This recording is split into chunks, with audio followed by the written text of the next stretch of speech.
My name is Paul Shinwell. I'm a solicitor and partner at Abrahams Dresden Solicitors. I've known Dental Elite since their very beginning, since the inception of the business. Luke and Paul started obviously 15 years ago, and we've been working closely with them since day one. Lovely.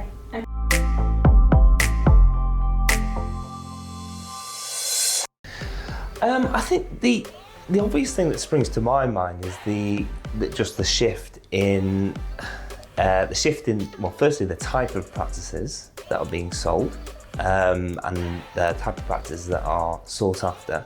So initially it was only NHS. No one was interested in private at all. I would actually go so far to say as private had negative connotations to it. That has shifted now. NHS is still very popular, but private is obviously super popular as well. I suppose the very nature of the business has changed enormously. It feels very corporate. You're dealing with professional people.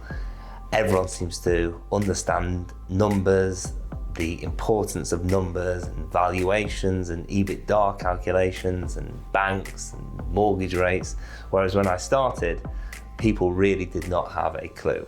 And certainly in terms of valuing practices, they were just literally making up as they were going along.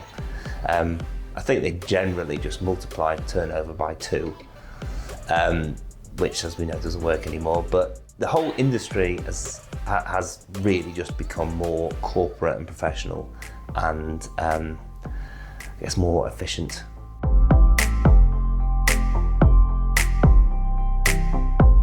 I would say one area where the corporates have really had an impact is with deferred consideration. So where a portion of the sale price is paid on completion and the rest is held back and paid only if certain targets are hit after completion.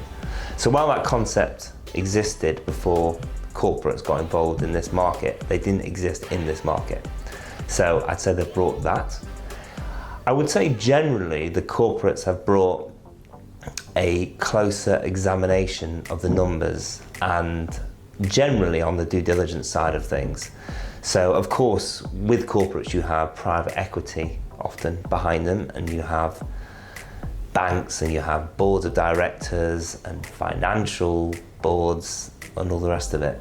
And as a result, there is a greater level of due diligence from the corporates, and that has inevitably fed through to the smaller buyers.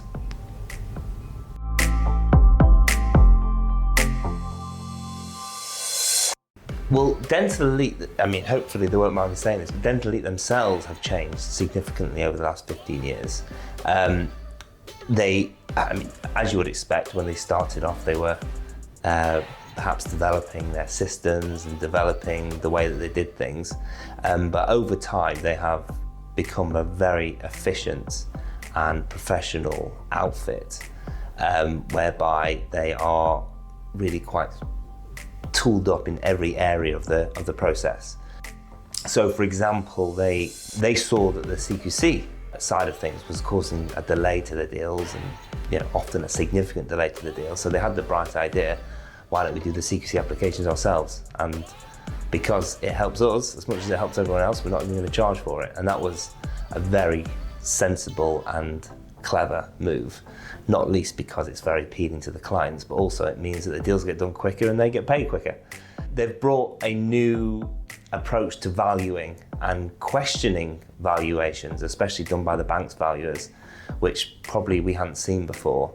So instead of looking at the numbers on the balance sheet and saying, okay, that minus this times that equals the valuation, they look at that figure and they say, that doesn't seem right, are you sure that's right? And they really try to drill down into the figures.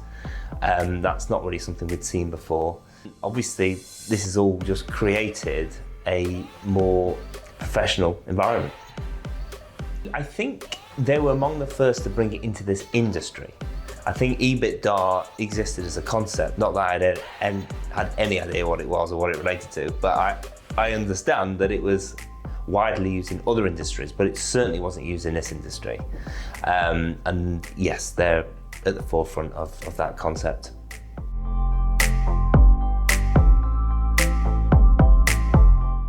We act for corporates, but I would probably say our main client base are small to medium-sized operators who have, say, anything from 3 practices to 20 practices, and they are still actively looking to acquire. So anyone within that range, which obviously encompasses a lot of people. So I guess where does it go from there? I mean, the obvious place is that they get bought and sold to create larger groups, and there are more corporates in the market. Because ultimately, every dentist you talk to has got one end game on their mind, and that's when they sell. I don't think that was always the case with dentists buying dental practices, but it certainly seems to be the case now. Whereas it's all part of a business plan. So I think perhaps that's where it's going.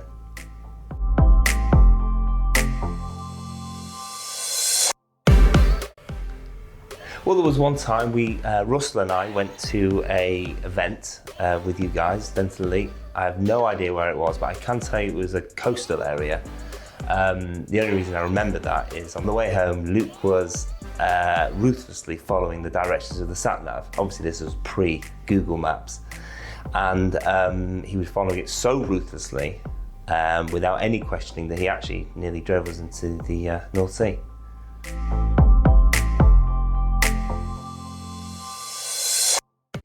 The team at Dental Elite are great. They're really nice. They're really helpful. They understand the process. They understand the pressure the lawyers are under, and they actually respect it, which is not common. They are helpful. They are, and they're involved. That's the thing. They're involved. They don't just call me up and say, "When are we completing?" They're looking at the emails, they're seeing what the issues are, and they're contacting the people involved to try and resolve the issues. They're proactive.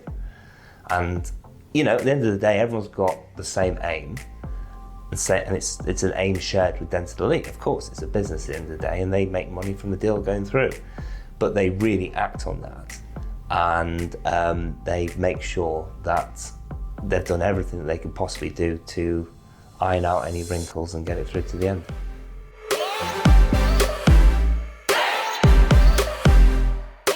The quality of staff at Dental Elite has really, quite obviously, changed as time has gone on. I mean, as you expect in any business, but I suppose if you compared the business then as to what it is now, it's a completely different animal, in that, you know, everyone working in the business now is really switched on and really professional, and I don't know if that was always the case, perhaps.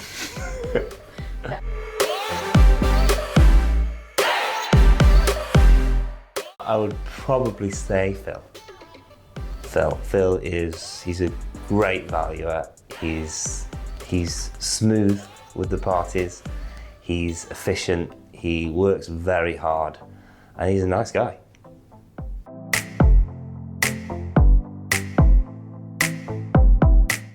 I think those seminars are really helpful for the dentists that go there, especially when one of the Dental Elite guys is speaking. The dentists are furiously taking photos of the screen and trying to copy down all the statistics so they can work out if they're paying too much for their laboratory costs, and you know, listening on tips on how to boost the value of their practice. So they definitely get a lot from that.